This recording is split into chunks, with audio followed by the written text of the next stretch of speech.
हमारे चैनल को सब्सक्राइब करें और बेल आइकन दबाएं। हाय, मैं हूं आदित्य श्रीवास्तव और आप मुझे अभिजीत के नाम से जानते हैं। For more episodes of CID, subscribe to live crime and hit the bell icon. कहाँ है? कहाँ है तू? तेरी कितनी हिम्मत! मेरे मेरे पुश्तैनी जायदाद पे नजर रखेगा तू? अगर हिम्मत है तो सामने आके दिखा। मेरे घर की तरफ बढ़ता हुआ तेरा हर एक कदम तुझे भारी पड़ेगा, भारी पड़ेगा।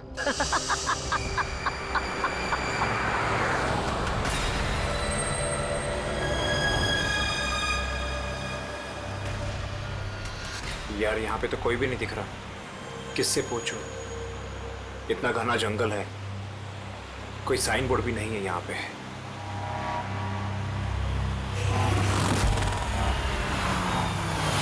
अरे भाई साहब, ये पिपलिया गांव का रास्ता यही है ना?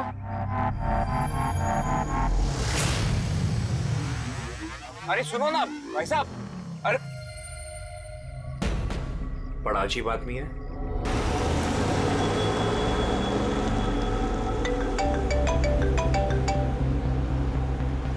Hi baby. हाय, पहुंच गए? बस पहुंचने वाला हूँ। डोंट टेल मी तुम अब तक नहीं पहुंचे। इतने लेट कैसे हो गए? एक्चुअली क्या है, ये जगह शहर से काफी दूर है और यहाँ ज्यादा लोग भी नहीं दिख रहे मुझे। Alright, tell me, are you missing me? Of course. इसमें पूछने वाली क्या बात है? अच्छा, तुम एक काम करो, जल्दी जल्दी ये सारी फॉर्मेलिटीज खत्म कर लो, अपनी सारी कागजी कार्रवाई एंड ऑल दैट। उसके बाद मे बी नेक्स्ट फ्लाइट से I can come and join you in India. What's it? Great, that's good news.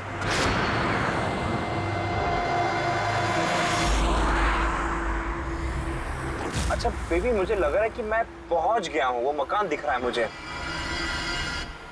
अरे ये गेट क्यों बंद है?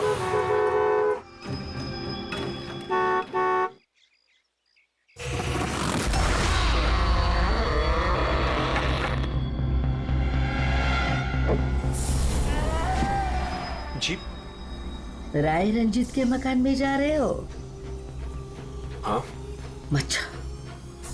मत जा, वो तेरी जिंदगी की सबसे बड़ी गलती होगी। मत जा। लेकिन आप कौन है? मैं तुम्हारी मौत, तुम्हारी मौत।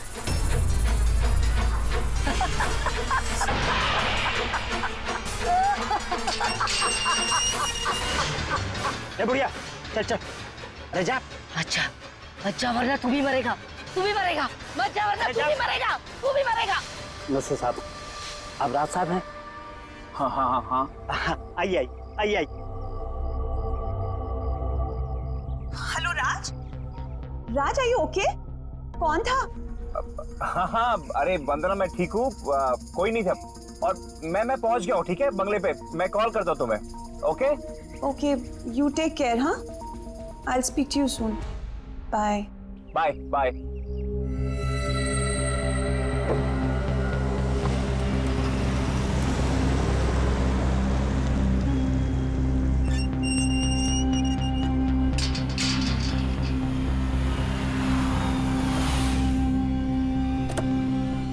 आइए साहब।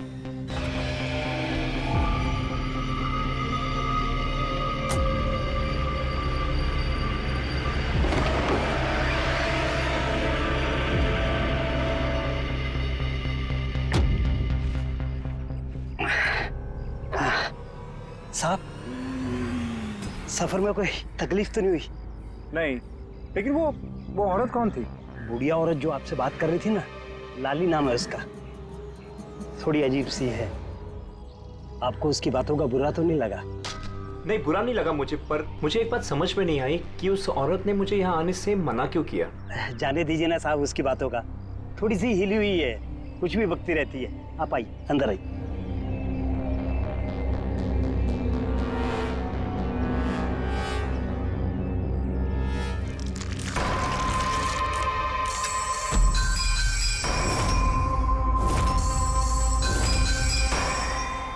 ये आदमी तो मुझे बीच रास्ते में मिला था। उसका नाम कमल है, यहाँ का माली।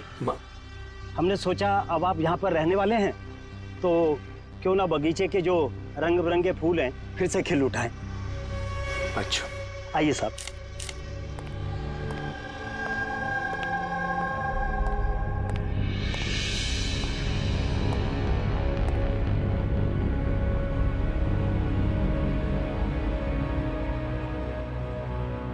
अच्छा, एक बात बताइए, जी यहाँ कितने साल से काम कर रहे हैं आप? बस साहब ये समझ लीजिए कि मैंने बचपन में चलना यहीं से सीखा था और अब इस घर से तभी जाऊंगा जब मेरी अर्थी उठेगी। साहब, अब ये घर आपका है, कहीं आप मुझे नौकरी से निकाल तो नहीं देंगे? अरे नहीं नहीं नहीं चाचा, ऐसे कैसे बात कर रहे हैं आप? ऐसी कोई बात नहीं, बिल्कुल बेफिक्र रहिए। और इसमें इतने बड़े घर की देख रेख आपके सिवा और कौन कर सकता है? हाँ? वाकई में आप बहुत नेक इंसान हैं। आइए।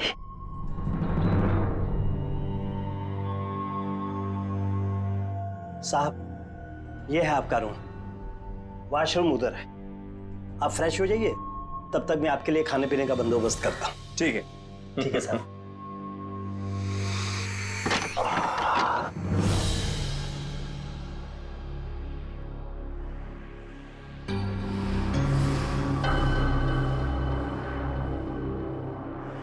चला जा, चला जा, चला जा, वरना तू भी मरेगा।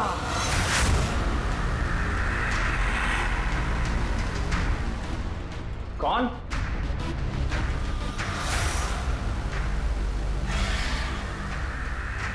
मैंने कहा ना, चला जा।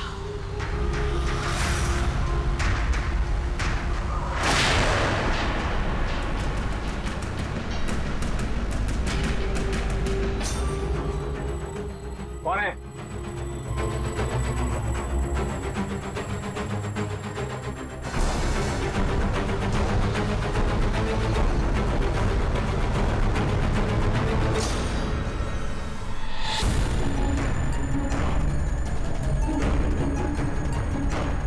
जैसे बाकी लोग मरे हैं, वैसे तू भी मरेगा।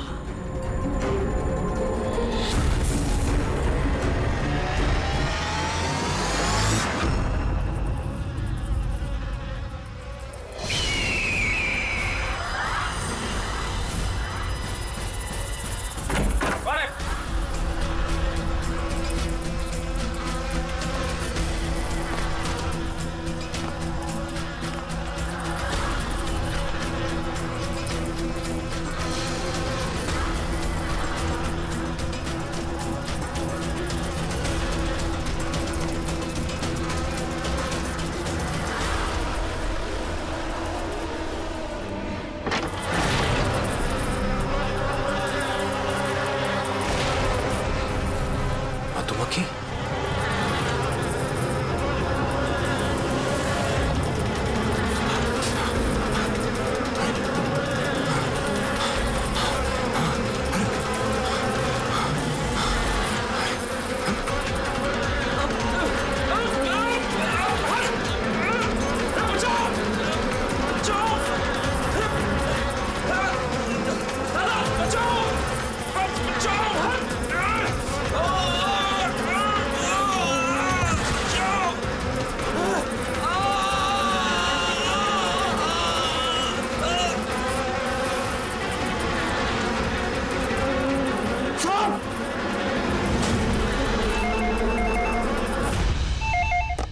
Hello. Hello, can I speak to ACP Pradyuman please?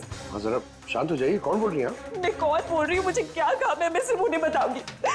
Can you just make me speak to him right now please? एक मिनट होल्ड करिए। सर। हाँ सर, फोन कॉल है। सर कोई लेडी है, बहुत रो रही है, कह रही है सिर्फ आपसे बात करेगी। हेलो। Hello, ACP Pradyuman. हाँ, मैं एसीपी प्रद्युमन बोल रहा हूँ। सर, हाँ कहिए। सर मैं वंदना बोल रही हूँ अमेरिका से। हाँ बताइए। सर मेरे साथ बहुत बहुत बहुत बुरा हुआ सर। क्या हुआ आपके साथ? सर मेरे फियांसे राज इंडिया गए थे पुश्तैनी मकान खरीदते। सर मधुमक्खियों के काटने से उनकी मौत हो गई। अच्छा तो बताइए मैं क्या कर सकता हूँ आपके लिए? सर लेकिन मुझे लगता है कि उनकी मौत मधुमक्खियों के काटने से नहीं हुई। इनफैक्ट उनका मर्डर हुआ है। He's been killed। तो ऐसे क्यों लगता है आपको कि उनका खून हुआ है? सर वो जब प्रॉपर्टी खरीदने के बाद कागजी कार्रवाई के लिए जा रहे थे तो तब क्या हुआ? सर मैंने साफ सुना था राज को कोई औरत धमका रही थी। कौन थी वो औरत? No sir, I have no clue. जरा एक बात बताइए, क्या आपके राज की यहाँ इंडिया में किसी के साथ कोई दुश्मनी थी, कोई झगड़ा वगड़ा हुआ था? नहीं सर, राज की किसी के साथ कोई एनिमिटी, कोई दुश्मनी नहीं थी। इनफैक्ट राज तो इंडिया में किसी को जानता ही नहीं था। तो फिर कौन कर सकता है ये? कौन जान ले सकता है राज की? क्या आपको किसी पर शक है? नहीं सर, कोई शक नहीं। सर राज तो एक नेक काम करने जा रहे थे। कैसा काम? He wanted to start an orphanage। सिर्फ एक अनाथ आश्रम खोलना चाहते थे वो। वाकई नेक काम है, लेकिन किससे खरीदने वाले थे मकान वो? सब मकान तो वो ऑलरेडी खरीद चुके थे गवर्नमेंट से नीलामी के बाद। वो सिर्फ इंडिया कागजी कार्रवाई के लिए गए थे। देखिए एक काम कीजिए, सारे के सारे डिटेल्स मुझे भेज दीजिए, मैं आपकी पूरी की पूरी मदद करूंगा, ठीक है? सर मैंने सीआईडी के बारे में बहुत सुना है। सर मुझे भी जस्टिस मिलेगी ना? वंदना जी, मैं आपसे वादा करता हूं आपको पूरा का पूरा इंसाफ दिलाएंगे हम, और जिसने भी आपके राज के साथ बुरा किया है उसे हम सजा दिलवाएंगे।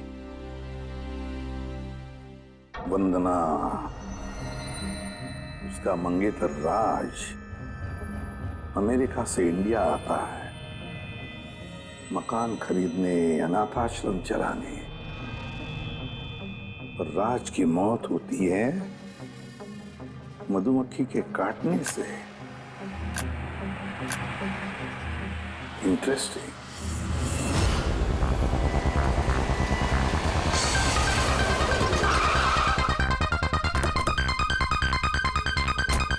सर यही वही बंगला है जो राज ने सरकार से नीलामी में खरीदा था। अच्छी खासी प्रॉपर्टी लग रही है। आप देखभाल करते हो उस जगह की? जी हाँ, कहिए। कहेंगे आप, हम सिर्फ सुनेंगे। क्या मतलब? सीआईडी? क्या बात होगी सर? राज राकेश नाम के एक आदमी का खून हुआ है यहाँ पे। बहुत बुरा हुआ सर उनके साथ। उन्होंने ही सरकार से ये मकान खरीदा था। हाँ, उन्हीं की बात कर रहे हैं। उनका खून नहीं हुआ, मधुमक्खियों के काटने से उनकी मौत हुई है। मैंने खुद अपनी आंखों से देखा था। देखा होगा आपने, लेकिन यहाँ इस बंगलों में आने से पहले किसी औरत ने उन्हें धमकी दी थी। कुछ जानते हो उस औरत के बारे में? अच्छा, वो लाली साहब, वो बुढ़िया तो बेतुकी बेसर की बातें करती रहती है। आप उसकी बातों को गंभीरता से मत लीजिए। क्या गंभीरता से लेना और क्या नहीं वो हम तय कर लेंगे। आप ये बताइए कि वो लाली वो रहती कहाँ है? कहीं भी नहीं सर। कहीं भी नहीं मतलब? उस बेचारी का ना तो अपना कोई घर है और ना ही कोई अपना परिवार। बस दिन भर इधर उधर घूमती रहती है। नहीं, कहीं तो बैठती होगी, खाना वाना खाती होगी। कोई एक जगह होगी ना जहाँ पे वो रहती होगी ज्यादातर। हाँ, पास में एक तालाब है, अक्सर वहीं बैठी रहती है। अच्छा, दे क्या तुम इस लाली से मिल लो, तब तक इस मकान का चक्कर लगा लेता हूँ मैं। ठीक है। अब जरा वो जगह दिखाओ जहाँ पे खून हुआ था। आइए साहब। राज साहब यहाँ गिरे पड़े थे।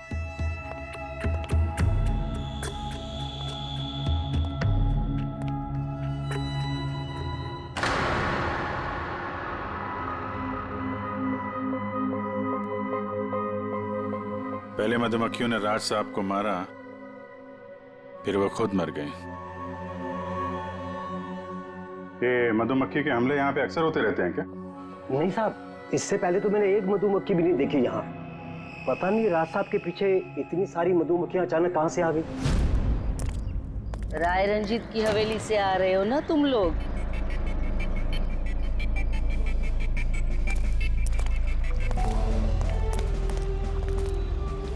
क्या कहा आपने? राय रंजीत के मकान से लौट रहे हो? आप कौन है? क्यों गए थे वहां? अपनी मौत को दावत देने गए थे। सर, लगता है ये लाली है। आप लाली हो ना? हाँ, तुम्हें किसने बताया? तुम्हें राय रंजीत के जासूसों ने यहाँ भेजा है? हाँ, उन्होंने ही भेजा है ना यहाँ पे। कौन राय रंजीत? सांप था वो, सांप। उसने मेरी दादी को धोखा दिया, उन्हें अपने ही घर से धक्के मार के निकाल दिया। ऐसे बात छोड़िए मुझे, मुझे मेरे घर से मत निकाल, मुझे मेरे घर से मत। शर्म आनी चाहिए तुम्हें रंजीत, तुम अपनी खुद की भाभी को घर से बाहर निकाल रहे हो। कम से कम अपने भैया का तो लिहाज किया होता। अरे उनका क्या लिहाज करना, उन्होंने खुद ही तो अंगूठा लगाकर ये घर मेरे नाम किया है। तूने उन्हें शराब पिलाकर धोखे से अंगूठा लगवाया था। अब क्यों किया, कैसे किया, इस गहराई में जाने से क्या फायदा। समझने वाली बात तो ये है कि ये मकान अब मेरा है और तू सड़क पर आ गई है। चलो निकलो इसे यहाँ से। तेरे हिस्से में ना सिर्फ घर नहीं आया है, एक मकान आया है, एक ऐसा मकान जिसके हर कोने में मेरी बदुआएं गूंजेगी। मैं तुझे श्राप देती हूँ, सिर्फ तू ही नहीं, इस घर का जो भी मकान मालिक बनेगा वो जिंदा नहीं बचेगा। मौत का खेल होगा यहाँ, मौत का खेल। अब तक कितने लोग मरे? वो सब लोग मर गए जिन्होंने वो मकान खरीदना चाहा। तुम लोग वो घर मत खरीदना, तुम भले लोग लग रहे हो, वरना तुम्हारी बीवी विधवा हो जाएगी।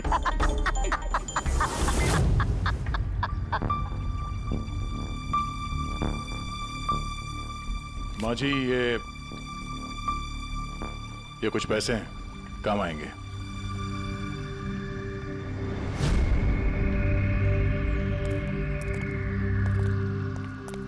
सर, लगता नहीं है इसका राज की मौत में कोई हाथ है। ये तो खुद बेचारी सदमे और विश्वास में लग रही है।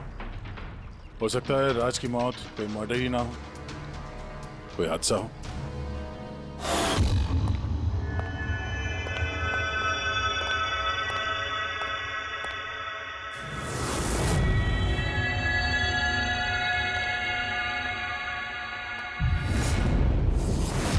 अरे ये कमरा खुला कैसे है? ये तो बंद था। एक मिनट रुको, शायद राज ने खोला।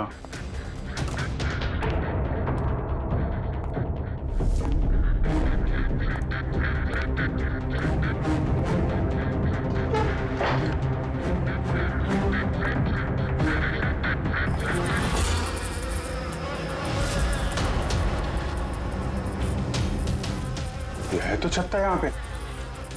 इधर आ। जी सर। ये है मधुमक्खी का छत्ता। अरे मैं पहली बार देख रहा हूँ साहब। तो ये राज यहाँ इस स्टोर रूम में क्या करने आया था? साहब शायद बंगलू देखने आए होंगे। अच्छा, और उस वक्त तुम खाना लेने गए थे? जी सर।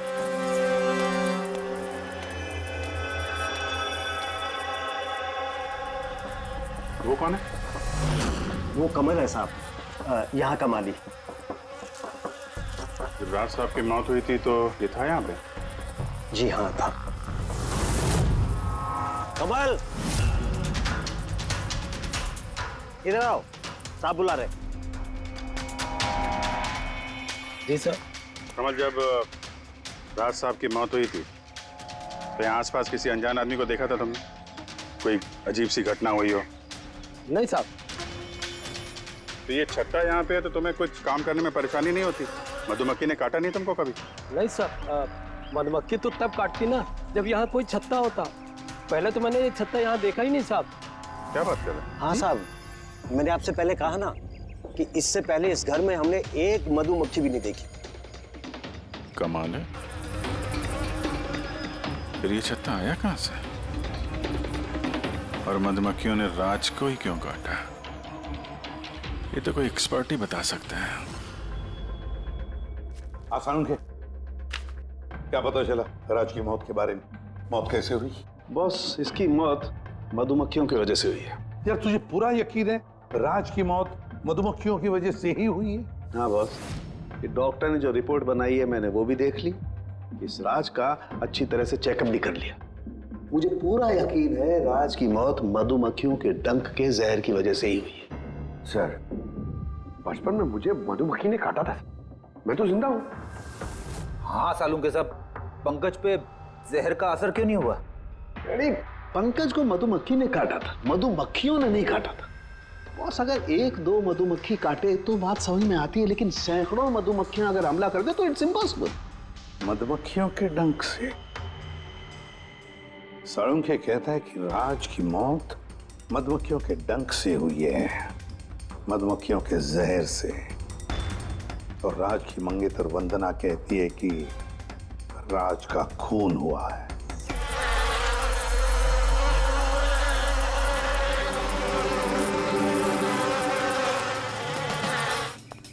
100% इस छत्ते को बाहर से लाकर यहाँ पर लगाया गया। मधुमक्खी के छत्ते को किसी और जगह से लाके किसी और जगह लगाया जा सकता है?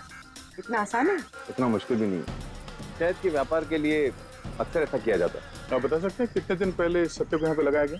ज्यादा दिन नहीं, लगभग 2-3 दिन। सर, अगर मान भी ले कि खूनी ने ये छत्ता यहाँ पर इसलिए लगाया था कि वो राज को मार सके, लेकिन उसे कैसे पता था कि ये मधुमक्खियाँ राज पे ही हमला करेंगे, किसी और पे नहीं? मधुमक्खियां बिना वजह किसी पे भी डंक नहीं मारती, क्योंकि डंक मारने के बाद उनकी खुद की भी मौत हो जाती है। तो ऐसी क्या चीज है जो उन्हें उत्तेजित करती है अटैक करने के लिए? देखिए, जब उन्हें लगता है कि सामने वाले इंसान से उन्हें कुछ खतरा है। अच्छा केदार साहब, ऐसा हो सकता है क्या कि मधुमक्खियों को ट्रेन किया जा सके कि वो किसी एक आदमी पे हमला करें? कैसी बातें करते हैं अभिजीत साहब, ये मधुमक्खियां शार्प शूटर नहीं कि कोई भी इन्हें कह दे कि फला फला को डंक मारकर आ जाओ। अच्छा, आपने अभी भी कहा कि ये मधुमक्खी किसी को काटने के बाद ये खुद भी मर जाती है, तो ऐसी क्या मजबूरी है कि वो किसी को काटती है? जरा डिटेल में समझाएंगे? मधुमक्खी जब भी किसी को डंक मारती है तो फेरोमोन नाम का एक गंध छोड़ती है, जिससे कि बाकी मधुमक्खियां सचेत होकर सब मिलकर उस पर हमला कर देती हैं। इसीलिए मैंने पहले भी कहा था, मधुमक्खियां बिना वजह किसी पे भी हमला नहीं करती। जरूर राज ने मधुमक्खी के छत्ते के साथ कुछ छेड़खानी की होगी। सर, खूनी को कैसे पता था कि राज इस छत्ते के साथ छेड़खानी करेगा? कहीं ये मौत वाकई हादसा तो नहीं? नहीं पूर्वी, राज के आने के ठीक 2 दिन पहले इस छत्ते को यहाँ पे लगाना ये कोई सहयोग तो नहीं हो सकता। सर, राज की मौत के बाद ये घर वंदना के नाम हो जाएगा, कहीं इन सबके पीछे वंदना तो नहीं है? वंदना इंडिया कब आ रही है? What nonsense! How could you even think like that? आप ऐसे कैसे सोच सकते हैं कि राज की मौत के पीछे मेरा हाथ हो सकता है?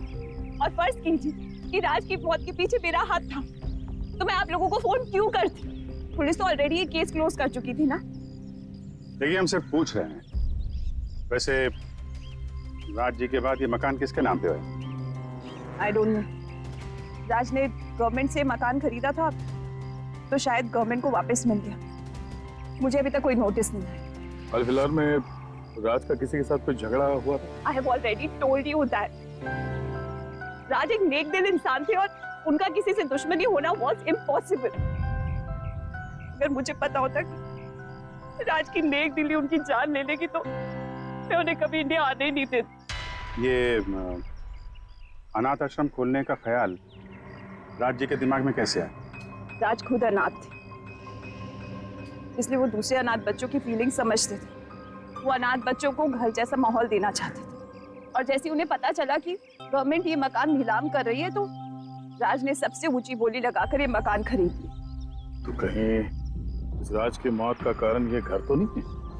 हो सकता है कोई और भी इस घर को खरीदना चाहता था, राज बीच में आ गया इसलिए। What? कोई इतना नीच कैसे हो सकता है? इस दुनिया से इंसानियत उठ गई है क्या? इंसानियत है वंदना जी, इंसानियत है, लेकिन कुछ लोग हैं जो इंसानियत में जहर घोलने पे तुले हुए हैं। पता करते हैं किस किसको दिलचस्पी थी इस प्रॉपर्टी में। देखिए सर, मैं आप लोगों को नहीं बता सकता हूँ कि राज जी के अलावा किन किन लोगों ने इस नीलामी में हिस्सा लिया था। सॉरी। क्यों नहीं बता सकते? देखिए, ये सरकारी सर इंफॉर्मेशन है, ऐसे किसी के साथ शेयर नहीं कर सकता हूँ मैं। हम भी तो सीआईडी का ही काम कर रहे हैं। हाँ वो सब ठीक है, लेकिन क्या है कि अगर सरकारी नोटिस मिल जाए तो मैं ये आपको इन्फॉर्मेशन दे सकता हूँ, उसके बिना नहीं दिखा सकता सर। नोटिस मिल गया। आप खुश हैं आप? देखिए अगर काम कायदे से होता है तो अच्छा लगता है। हाँ ठीक है, ये लीजिए, ये लीजिए। कुल मिलाकर सर 12 लोग थे जो इस बंगलों को खरीदना चाहते थे सर। इस बंगलों के पास एक्चुअली सरकार एक हाईवे बना रही है, इसलिए सब लोग बढ़ चढ़कर बोली लगा रहे हैं और हर कोई इस बंगलों को खरीदना चाहता है। अच्छा, ये राज जी की मौत के बाद अब ये मकान किसको मिलेगा? देखिए राज जी ने कागजी कार्यवाही पूरी नहीं की थी, इसलिए नीलामी अब दोबारा से होगी और जो विजेता होगा उसको ये बंगलो मिल जाएगा। I see। और ये नई नीलामी कब होगी? देखिए सर अभी उसकी डेट तो तय नहीं है सर, लेकिन आपको एक बात और बताना चाहूंगा सर कि राज जी से जितने भी बिल्डर्स थे वो काफी भड़के हुए थे, काफी नाराज थे, क्योंकि उन्होंने सबसे ज्यादा बोली लगाई थी। नहीं सर, एक्चुअली उन्होंने डेडलाइन के बाद बिड सबमिट की थी सर, इसी वजह से लोग नाराज थे उनसे। लेकिन अगर डेडलाइन के बाद उन्होंने बिड किया था तो सरकार ने एक्सेप्ट कैसे कर लिया? सर एक्चुअली वहां पर वो अनाथ आश्रम खोलना चाहते थे और सर अमेरिका से जो इंडिया का वक्त का फर्क है सर वो 9.5 घंटे का है, इसलिए सरकार ने वो बिड एक्सेप्ट कर ली थी। देखिए अब घर तो उसी को मिलेगा जिसकी किस्मत में होगा सर। किस्मत में नहीं भी होगा तो उसने अपनी किस्मत की रेखाएं बदलने के लिए कोशिश तो की होगी और जरूर इस लिस्ट में से ही कोई होगा वो। ललित जी, अब तो ये दोबारा नीलामी होगी, तो जिन लोगों ने अप्लाई किया है इस दूसरे नीलामी के लिए, क्या हम उनकी लिस्ट देख सकते हैं? नो सॉरी, ये लिस्ट आपको मैंने इसलिए दिखा दी कि ये नीलामी हो चुकी है, लेकिन वो जो नई लिस्ट आने वाली है सर वो तो आप किसी भी कीमत पर नहीं देख सकते। अरे अरे अरे अरे साळुंखे, तू क्या करने क्या जा रहा है यार? क्या सुन रहा हूं मैं? जो सुना है सही सुना बस। क्या सुना? रिजाइन हो रहा है तू? हाँ। क्यों क्यों? बस मेरा टाइम आ गया। क्या टाइम आ गया? 1 मिनट टाइम है यार अभी। अरे ये टाइम नहीं यार। तो फिर देखो, हर इंसान को लाइफ में एक न एक दिन रिटायरमेंट लेना पड़ता है ना, चाहे वो क्रिकेटर हो, म्यूजिशियन हो, कोई भी हो। मेरा भी टाइम आ गया, मैं भी रिटायरमेंट ले रहा हूँ। अबे कहाँ जा रहा है तू? ये देख लो। ये क्या है? देख लो देख लो। यार क्या तू कर रहा है साळुंखे? समझ में नहीं आ रहा है। ये एयर टिकट कहाँ जा रहा है? हाँ, लंदन। अरे वाह रे वाह। पंकज कैंसिल कर। नहीं नहीं कैंसिल नहीं होगा। अबे रिफंड मिल जाएगा, पैसे वापस मिल जाएंगे, कल की टिकट है, डोंट वरी। मुझे रिफंड नहीं चाहिए, मैं जा रहा हूँ वापस। यार तू ऐसे कैसे जाएगा? क्या हुआ क्या? अरे इतनी बड़ी गलती होगी कि शर्म आ रही है अपने आप पर। ऐसी कौन सी गलती हो गई? वो मधुमक्खियों वाला केस। मधुमक्खियों वाला केस? हाँ यार, हादसा नहीं है बॉस, वो खून है खून। यही मुझसे गलती हो गई। मधुमक्खी के एक्सपर्ट से बात हो गई तेरी? क्या बताया उसने? यार एक्सपर्ट से भी बात की मैंने, अच्छी तरह से चेक भी किया, तब मुझे पता पड़ा ये तो हादसा नहीं है, खून है। मधुमक्खियों को तो वो हथियार के तौर पर इस्तेमाल कर रहा है यार। साळुंखे साहब, वो किसे? देखो, मधुमक्खियां कब आती हैं इंसान के पास? जब उन्हें फेरोमोन की गंध आती है तभी ना। हाँ, जब उन्हें इंसानों से खतरा लगता है तब मधुमक्खियां इंसान के पास आती है, डंक मारती है। बस यार यही मुझसे गलती हो गई। ये मैंने सोचा ही नहीं कि फेरोमोन तो बनाया भी तो जा सकता है ना यार। हाँ यार, फेरोमोन तो आर्टिफिशियली भी बनाया जा सकता है, लेबोरेटरी में, फैक्ट्री में। मतलब किसी ने ये आर्टिफिशियल फेरोमोन बनाया और वो किसी भी तरह से राज के शरीर पर लगा दिया, बस मधुमक्खियां आ गई और उस पर अटैक कर दिया। साळुंखे उठ उठ उठ, पिपलिया गांव चला जा। वहां पे जहाँ पे राज का खून हुआ, राज का सारा सामान चेक कर, पता तो चले ये फेरोमोन वहां पर आया कैसे और किसने इस्तेमाल किया ये फेरोमोन राज पर। Yes boss. ये रहा सर, राज का सारा सामान इस सूटकेस में। ठीक है सर। एसीपी साहब बता रहे थे आप रिटायर होने वाले हो, कब है आपका लास्ट वर्किंग डे? आपके लास्ट वर्किंग डे से 1 दिन के बाद। मतलब नहीं आ रहा है। अच्छा दया, एक काम करो, मैं बाहर जाता हूँ और तुम जो है ना एक एक करके सामान मुझे बाहर पकड़ाओ। तो पता करते हैं कि कौन से सामान में फेरोमेन है। ठीक है? जी सर। ये पकड़ेंगे आप जरा, रख लीजिए थोड़ी देर के लिए। दिखेगा ना पा? दिखेगा। मधुमक्खी है इसके लिए कह रहा था। अभिजीत हो तुम। हाँ। ये पूर्वी है। हाँ। ये दया। अरे दिख रहा है सर। चलिए चलिए चलिए, संभाल के सर, संभाल के। हाँ। चलिए जी सर।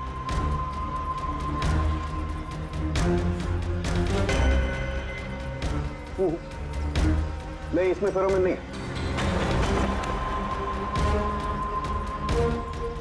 अरे सर संभल के। अरे कुछ नहीं, जिसमें फेरोमोन होता है उसी पे अटैक करती है।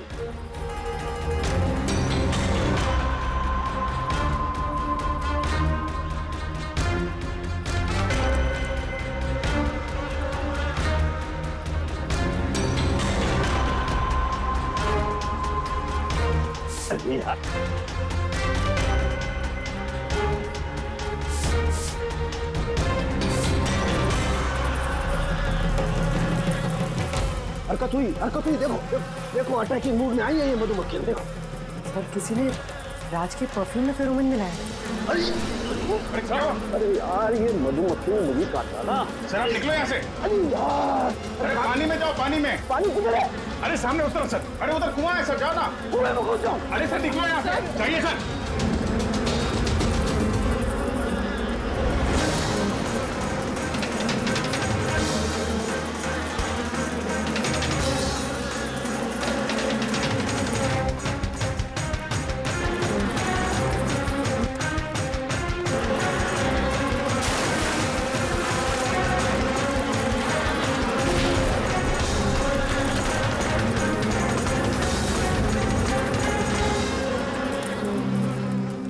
आप ठीक हो सर? बाप रे बाप, ये मधुमक्खियां आपको रिटायर नहीं होने देंगी सर।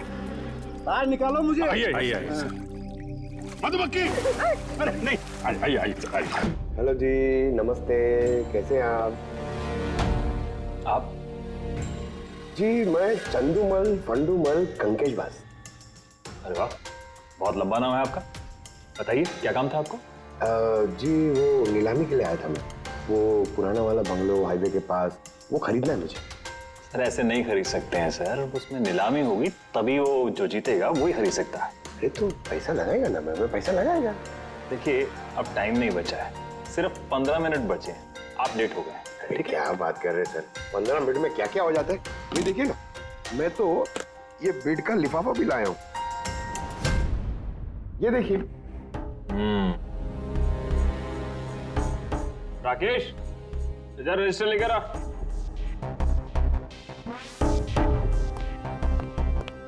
साहब को दो, एंट्री कीजिए साहब। हाँ यहाँ पर एंट्री कर दीजिए। अच्छा।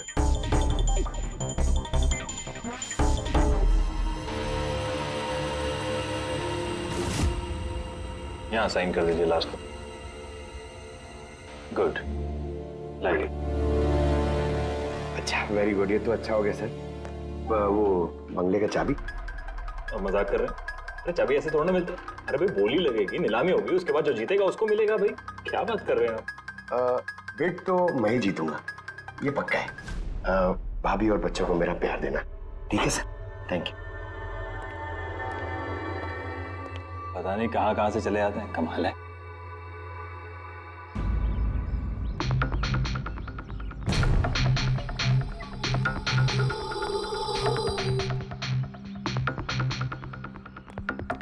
क्या भाई साहब काम हुआ? सर ये देखिए, चंदूमल फंडूमल कंकेशवास का कमाल। उठ जाओ पंकज। 12 में से 2 लोग हैं जिन्होंने दोबारा बोली लगाई है इस मकान को खरीदने के लिए, हेमंत और रोशन। मतलब खूनी इन्हीं 2 में से कोई हो सकता है। और जो कोई भी है इस बार भी इस मकान को हथियाने के लिए किसी भी हद तक जा सकता है। दोस्तों अब ये वक्त आ गया है कि बता दिया जाए कि नीलामी का विजेता आखिर है कौन। और मुझे बताते हुए बहुत खुशी हो रही है कि नीलामी के जो विजेता है मिस्टर रोशन। रोशन जी आपको बहुत बहुत बधाई हो। 1 मिनट, काय की बधाई हो? सबसे ज्यादा बिड मैंने लगाई थी, ये कैसे जीत गए? देखिए भाई साहब, आपको कोई गलतफहमी हुई है। सबसे ज्यादा बिड मिस्टर रोशन ने लगाई थी, इसलिए रोशन को मकान दे दिया गया है। ऐसा हो ही नहीं सकता। मैंने बहुत ऊंची बोली लगाई थी। ये बेड मुझे मिलनी चाहिए थी। आप ऐसे ही बात कर रहे हैं सर, मैंने तीनों लिफाफे चेक किए हैं और चेक करने के बाद मिस्टर रोशन की कीमत सबसे ज्यादा थी, इसलिए मिस्टर रोशन को मकान दे दिया गया है। प्लीज कम ऑन यार, अब हार गए हो तो बच्चों की तरह रो मत। बिजनेस है, ऊंच नीच होती रहती है। बिजनेस में बेईमानी नहीं चलेगी। ये दिखाइए, आप पहले वो लिफाफे दिखाइए, मुझे अभी देखना है किसने कितने बिट करी है। दिखाइए दिखाइए दिखाइए, लाइए। मुझे भी चेक। नहीं नहीं नहीं, ये नहीं दिखा सकते, ये नियम के खिलाफ है। चीटिंग करना भी नियम के खिलाफ है। मैंने 7 करोड़ की बिट करी है। 4 करोड़ इनके अभी हेड ऑफिस से फोन आएगा और बोलेंगे कि मैंने सिर्फ 3 करोड़ लगाए। कोई फोन नहीं 4 करोड़ कम। आपके कहने से फोन आएगा। चलो उठाओ, फोन उठाओ तुम्हारा अभी। ये मुझे क्या करना है क्या नहीं करना है, ये आप मुझे नहीं बताएंगे। आप ललित जी, आप तो बड़े कायदे कानून की बातें किया करते थे और फोन भी नहीं उठा रहे हैं। भाई ये तो बहुत गलत बात है। आप ब्यूरो चलिए हमारे साथ। आप कहाँ खिसक रहे रोशन जी? आप हमें मिठाई नहीं खिलाएंगे? नई प्रॉपर्टी ली है आपने? आइए, आप ही आइए। आइए आइए। सर रोशन जी बिल्कुल ठीक बोल रहे हैं सर। सर रोशन जी का इससे कुछ लेना देना नहीं है। जो भी फ्रॉड हुआ है सर मैंने किया है। ये रोशन का जुर्म अपने सिर पर क्यों ले रहे हो? अच्छा खासा पैसा दिया है क्या रोशन ने तुम्हें? और एक बात याद रख लो, ये पैसा खर्च करने को नहीं मिलेगा, क्योंकि तुरंत फांसी होगी तुम्हें। सर इतनी सी बेईमानी के लिए फांसी चढ़ा देंगे? नहीं नहीं नहीं, बेईमानी के लिए नहीं, खून के लिए। खून के लिए फांसी होगी। सर खून किसका खून सर? राज राकेश का खून, जिसने पिछली नीलामी में वो घर, वो प्रॉपर्टी खरीदी थी। सर लेकिन मैंने किसी को नहीं मारा है सर। सर मैंने नहीं मारा है सर किसी को। पता है, इस रोशन ने मारा है। तो इसकी पोल खोल दो, वरना इसके पाप का मटका तुम्हारे सिर पे फूट जाएगा। सर ये क्या कह रहे हैं सर आप? मैं भला राज को क्यों मारूंगा सर? इस प्रॉपर्टी के लिए, और किस लिए? क्या कह रहे हैं आप सर? सर मैं मानता हूं कि मैं ललित के साथ मिलकर नीलामी में छोटी मोटी हेरा फेरी करता था, पर सर एक प्रॉपर्टी के लिए किसी का मर्डर थोड़ी कर दूंगा मैं। मतलब तुम्हारे कहने का मतलब है तुमने ये खून नहीं किया? नहीं सर। चल ठीक है, पूर्वी जरा वो परफ्यूम लाना।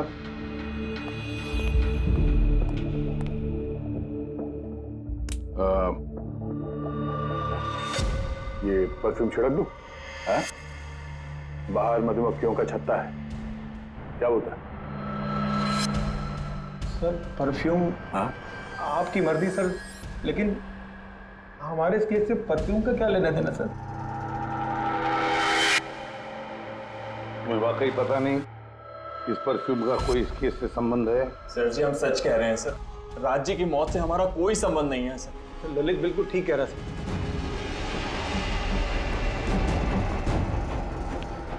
अगर ये खून रोशन ने नहीं किया है तो फिर बचता है वही एक। इन कागज से साबित होता है कि तुम राय रंजीत के पोते हो।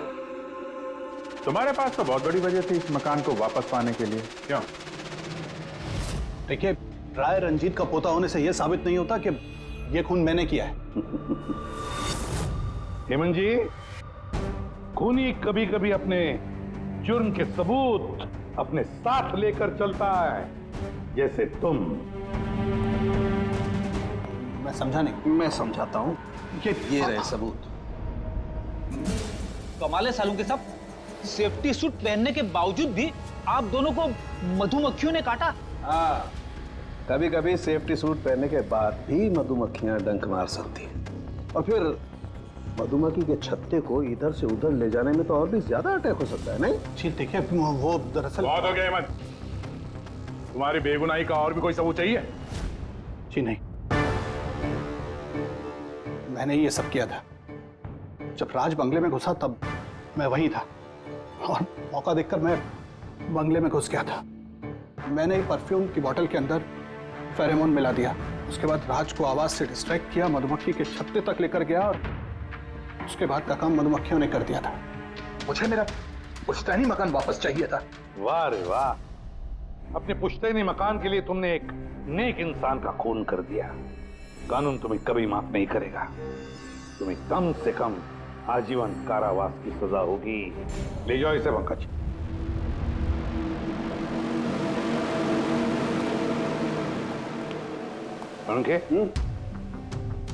केस खत्म, रिटायर हो सकता है तू? मुझे रिटायर होना ही नहीं है। कल तक तो बोल रहा था रिटायर करो। वो कल की बात थी। हे भगवान, मतलब पीछा तो नहीं छूटने वाला इस आदमी से अपना। हाँ, पीछा नहीं छूटने वाला है किसी का, किसी से नहीं। मुझे तुम्हारे बिना चैन नहीं और तुम्हें मेरे बिना चैन नहीं।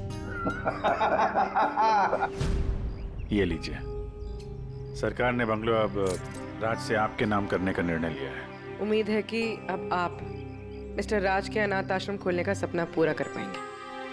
राज के जाने के बाद मेरी लाइफ का यही मकसद रह गया है, उसका आखिरी सपना पूरा करना। But thank you so much Raj को जस्टिस दिलाने के लिए। हमने जो कुछ भी किया वो तो हमारा फर्ज था। आपको और कोई मदद की जरूरत हो तो हमें जरूर याद करिएगा। कभी कभी आते रहिएगा, उन बच्चों को भी आपसे इंस्पिरेशन मिलेगी। ये भी कोई पूछने की बात है? हो सकता है उन बच्चों में हमें कोई हमारा नया सीआईडी ऑफिसर मिल जाए।